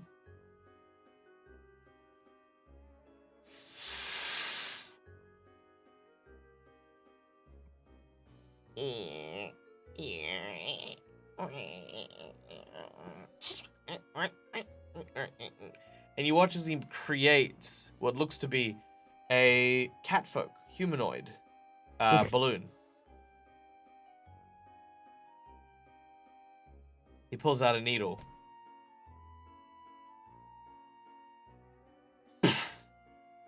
He bursts one of the legs.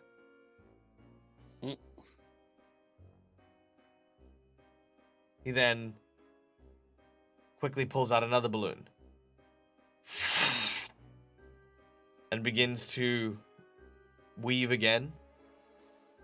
And he has made a tiny wheelchair. He places the little balloon tabaxi in the wheelchair and hands it over to you.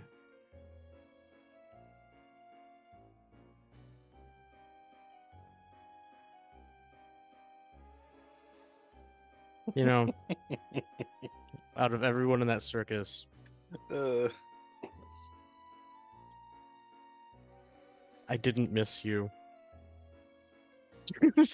You watch as his smiling like mask, he places his hand on his face.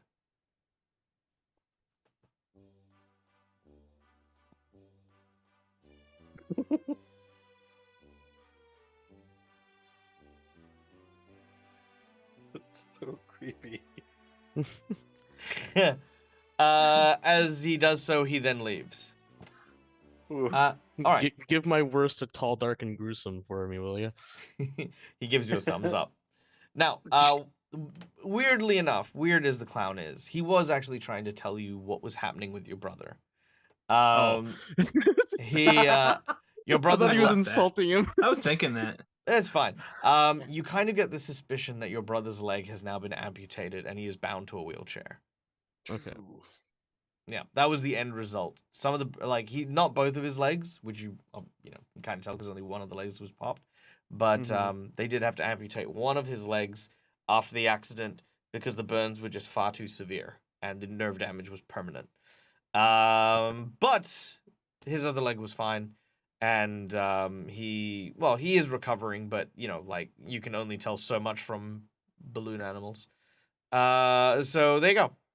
I just wanted to share that with you. Well, then I'll say that in more of an endearing, jokey kind of way. It's probably quite genuine. He is a creep, and there's nothing wrong with that. He knows what he is. Now, in the tavern. Yes. Was there a way I could see what happened? With the balloon thing? Yeah. Yeah. Absolutely, 100%. Okay. All right. In the tavern, Raiders. there is joy and celebration. People are really excited about the show that has happened. They're all like chatting with each other. There's this huge kind of liveliness around, and yeah, you guys are sitting by a small booth by yourselves. Also, welcome in Raiders from Waffle Maple Syrup. Still, seriously, the best name ever. Unfortunately, we are going to be ending very, very soon. But, guys, for those of you who have just joined us, our heroes have just been defeated in a circus perform-off against their rivals. And we are now in the aftermath of that. We are now at a pub drinking our woes. So do feel free to sit down, relax, and if you have any questions, throw them out in chat. We will answer them before the end of today's stream. But guys, if you also get a chance to check out Waffles and Maple Syrup, I think Waffles Maple Syrup is a very, very fun stream. Very, very cool cast of people who are very genuine, and that is always very endearing for me to see people playing Pathfinder with such earnest and so much fun. So big shout out, big props to Waffle Maple Syrup. Okay, guys, you're at the pub. A round of drinks has been bought which has now been put on your tab as you sit around, and the scene is yours. Naomi downs her drink. Who wants my drink? Naomi grabs it, downs it again. Listen. This is not exactly a failure, Sometimes there are people around us that are going to be better than us. You know what we have to do when there are people better than us? Work out our bit. You Get see, better, you yeah. grab a nice Practice. sharp knife and you go up to them and oh wait, No. That's a bad idea. Yeah, Throw you it back. learn off them. Just saying, you could always go murder them. That is an option. That is definitely an option. Says one of the nearby strangers, just at another booth. Oh. But seriously, they are better than if you feel like they are better than you, there is only one way to make sure that you don't get beaten. Next time. Better yourself. Get better yourself. So don't take this as an opportunity to go, oh, woe is me, I'm terrible at what I do. I should go drink in a bar, Instead, you should use this as motivation to get better and to become even stronger in the craft that you do. You see, there's a guy behind you in another booth. He's like, "You're right. I'm gonna tell it today. Thank you, mysterious stranger." And he runs out of the bar. Thank you, mysterious dragon. See, that guy Well- gets Cut to 10 years later, where there's a new Death Knight cutting a swath. And it was all thanks to Whoa. that one kobold who randomly shouted some pretty deep advice in a pub one day. What's your character? You tell her, stranger. Yeah. Have a new Yeah, for the- character background. Also, for those of you who want, there is actually a Nice. background to this character, which I totally am not making up on the spot. His name, and if anyone wants to write this down, his name is Greasus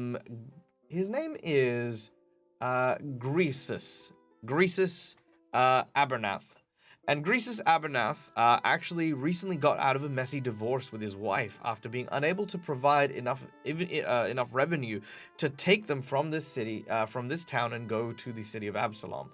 Because of this, there was a lot of pressure from his family and their family in order to basically go through a rather messy divorce while still paying child support, so that her parents would then remarry her to a guy in the city, and then she would then get to move in with his daughter to that. But he loves his daughter and he loves his wife and doesn't want to break them up. But she, which he's now realizing, is more obsessed with money than she had originally let on.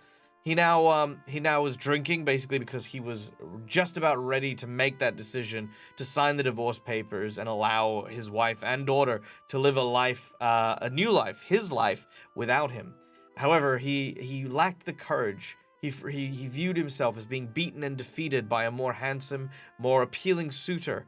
But then, when Throvrek's words reached him, he finally realized that, hey, maybe I can't provide you the cityscape, a condominium that you want. But life here isn't terrible. Life here isn't the end of all things. We don't need fancy cars and big buildings and good clothes. What we need is each other and love. And I want to make this family built upon the backs of love.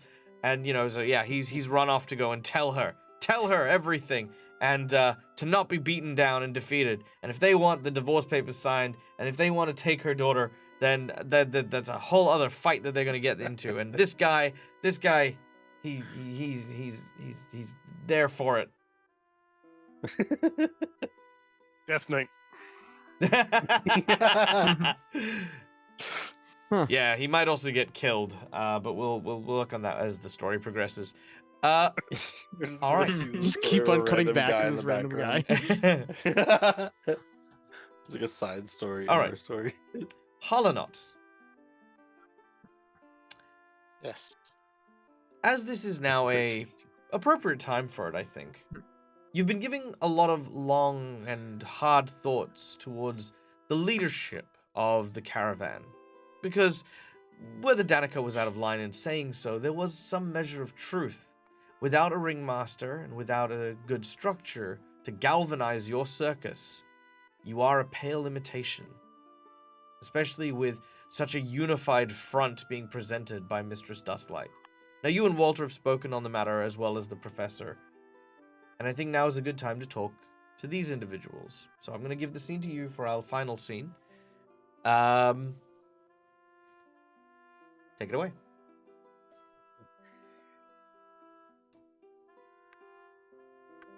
Well, as we all know, we're still in a bit of shock given everything that's happened. And I think it's fair to say no one is ever going to be able to replace Myron. And I don't think anyone should, given how everything's happened.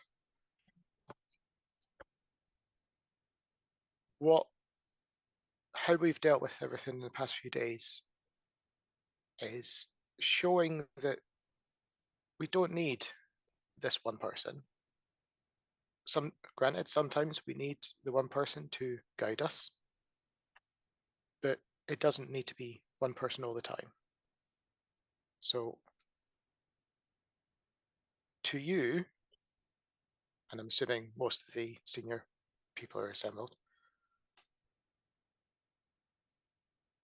what we don't want to do is get into possession of how Mistress Dustlight took over and became the reason that we all left for those that were part of that place. So, to show that we're really different, let's look to a different form of leadership. And probably glance at Walter, seeing if he wants to chip in at any point. So what we are proposing is to be a semi-autonomous commune, where all individuals will have a say in the direction of the circus itself, although people have individual tasks. Harlonot, we are going to propose that he become the master of ceremonies and man the crowd and encourage participation. I'll handle the bookkeeping in conjunction with the professor. And other duties will be divided amongst members of the circus as they arise and as the situation needs.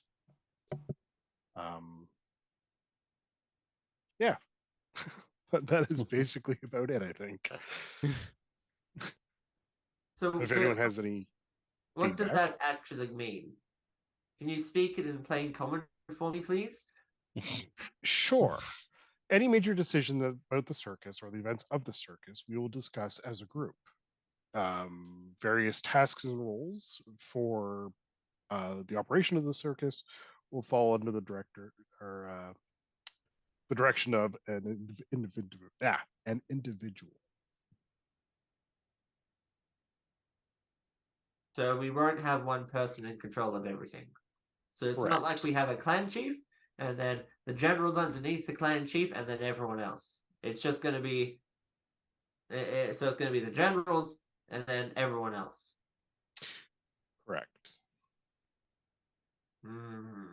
I think that's a good idea. I think it'll. You sound unsure. What do you There? No, I'm perfectly fine. I sound fine. Naomi, I fear for you if you're like that after only 2 drinks. But I As do you- like the idea, though. As you say, I guess as you shed the loss or the despair from the defeat at the performance duel, and now embrace and sort of enjoy the notion of perhaps a new way that this circus can now present itself, a person walks in, kind of covered in mud and scratches. He sits down at the bar and says, "Oh, I tell you what, I've had it up to here. You know, I'm just gonna quit any day now." "What seems to be the matter?" "Oh, well, the community orchard, old Alden's place." Aye. Well, every day we've gone down there right now, and it's just been getting hotter and hotter. The creature's just gotten insatiable, wild. It's like none I've ever seen before, and I swear it's like it's possessed, just to do nothing but just attack people. Overhearing this, you hear a few other people whispering around. It's that boar again. Yeah, the one by the river? Yeah, no, it almost ran down some kids, I hear, the other day. You can hear other people sort of murmuring and talking. It is very quick that you realize that this boar that they're talking might not necessarily just be some wild animal. Walter and Halanot take a moment to inform the others that about the deal with the mayor involving the potential dismissal of the druids that may be causing problems. And if you could successfully do so, to give you favor among the druids who aren't, colossal jackasses. But that's only if you are able to bring the one or ones who are responsible to justice. The boar provides you with an ample opportunity, given that your performances are now somewhat on hiatus until the other circus is gone. This is a good source of income, at least to get you to the next town, at least. With that in mind, and a new quest ahead, we will end today's stream. Let's go show people what we can do. Hell yeah! And in Let's- addition, ladies and gentlemen, boys and girls, I am pleased to announce that our heroes can level up. Yeah. Ooh. Nice. All right, which brings them Yes. to level 3. So yay! All right, guys. Now Yay! we do have to go very quickly because I'm a little bit over time, and I'm actually away this weekend. I'm taking some personal Ooh. time. So I am gonna. My bags are packed, and I'm heading out the door. If anyone wants to know what I'm doing, I'm gonna be out in the country, disconnecting from things because living a life on the internet has its own effects on people, and so I'm disconnecting, just enjoying time with my partner out in the wild doing some like wilderness stuff. Not wilderness stuff, because look, don't get into your head that I like exercise and mountain climbing and stuff like that. Don't ask me to do stuff like that. Right? Yeah, he I'm brings the going Switch everywhere he goes. Yeah, no, we actually have a very, very robust and beautiful food and gourmet wine country Ooh. near where I live. So I am heading out for a very, very, very good cooking adventure, which is gonna be fun because I'm actually gonna be making some cool stuff, including dragon eggs. Well, it's Ooh. actually where I test out some of my magical recipes. So what I'm doing is I'm making deviled eggs, covering it in venison and pork mince, which has been herbed and seasoned and stuff like that. Then covering it in very, very meticulously placed breadcrumb and cornflakes, like this breakfast cereal. Then I'm going to deep fry it and actually get that like kind of crust over the top of it. Then have like a spice mix over the top of it again. Before putting it on like a bed of like fried noodles and like sort of like a Southeast Asian stir fry kind of thing as well. So we've got like this spicy nest with a deviled egg in the middle. So I'm gonna go practice and see if I can make it because down that way they have like a venison farm and stuff like that. So I'm getting all the fresh farmers ingredients and doing some cool stuff. So Nice. that's what I do. So, like I said, I just wanted to be clear that I don't go mountain climbing and stuff like that. It's very important that people don't invite me to stuff like that because I don't want to be the asshole that turns around and says, "Oh, I don't do that with people." And then he's like, "But you said on stream you go like..." It's like, no, I go into the wilderness for other people to get really, really good food, and that way I get the fresh food and I get to make cool stuff. That's the main thing. So That's North awesome. mountain climbing, yes to a wine tour. Yes, correct. Yeah, 100%. 100%. Though But I if don't there's drink that. wine at the top of the mountain. Yeah. And it'd have to be some damn good wine. Like it has to be pretty good. All right. So here's the schedule for the Made by rest of monks. So here's the schedule for your weekend, guys. So I will not be here on Sunday for the DAG reads as normal. But and Monday I will not be here for either Curse of the Crimson Throne, nor will I be here for the Forge. But it is the last episode of the Forge, I believe. Don't quote me on that, but it could be the last episode of the Forge. Coming up on Monday. I will also not be there, but it will be on the channel. It will be broadcasted, and my good friend Bon, aka Detective Tato, will be the one running the desk there. So keep an eye out. It'll be there. You guys can see it. You guys can watch it. And then I'll be back to my regular schedule, and it'll be all fun, and we can all see each other and do cool things. So thank you everyone for joining us. Thank you once again to my sponsors, Hero Forge for the wonderful artwork, Sirenscape for the beautiful sounds, as well as Epidemic Sound. We used a couple of tracks from there. And, of course, Fantasy Grounds for our VTT of choice. We are now going to go in red. Who are we going to go in red? We shall red. Let's see. Who is out and about? Who is doing things? Nispa. Let's see. Lord Gazumba's got his table going. Let's go raid out onto Lord Gazumba. Wonderful and amazing content creator. Literally one of the great minds behind Greyhawk, the campaign setting. And I am not joking. I would die happy if I could set up my D&D table like this. Hey, Dragoncore! Before we leave, guys, go check out Dragoncore. She is a dear friend of ours, from Perth as well. And also do a variety of streams, not only gaming streams as well, playing The Sims and other things, but also they do a marvelous D&D game on Saturdays as well. So go and check them out. Go give them a follow. Because we always want to celebrate Australian gamers and people who do really, really cool things. So thank you for joining us, even if it's at the end. I appreciate you. All right, let's get out of here, guys. I'll see you guys Wednesday or Tuesday if I decide to film something. Wait, no. I do have something. Really quick. Blackwater D&D. Boom. I'm going to be on Blackwater D&D next week. So there's that. Yeah. More news on my Twitter and my Discord. Here's my Discord. Go follow. Bye. Okay, I'm going. Everyone, as always, till we meet again, game hard or die trying. Bye, folks. Bye. Bye.